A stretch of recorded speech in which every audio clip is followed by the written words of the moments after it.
Досегашните пакети помош за граѓаните и стопанството дефинитивно се промаршени, зашто ниту еден од досегашните 6 сета не ги дал посакуваните резултати, вели за Алфа економскиот експерт Горан Рафајловски. Според него и покрај проблемите и критиките за државната помош среде криза, стопанството алармира дека била недоволна.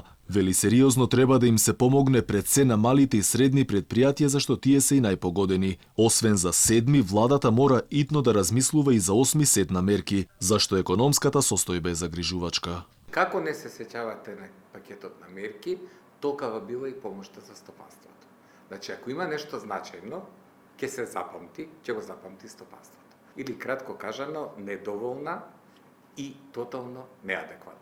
Треба сериозно да се седне и да се види како, докаде и од каде може да се излезе од кризата во Република Македонија. Бизнисмените алармираа дека бројките се поразителни по сите параметри, иако од власта очекуваат раст на економијата годинава. Нова помош, велат, мора да има, зашто владата не покажа сериозно за реална помош на стопанството.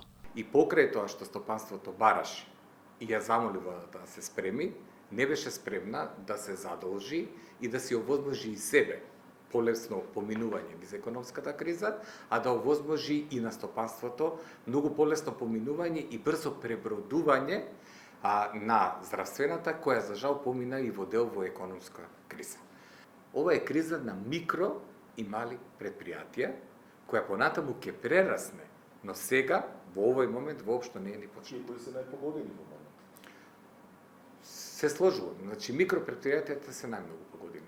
Инаку последниот 6 пакет на економски мерки тежи 17,8 милиони евра, од кои 9,9 милиони се за угостителството, пари што според непогодените биле недоволни. И додека власта се фали дека економската состојба била добра, стопанството постојано предупредува дека едве преживува.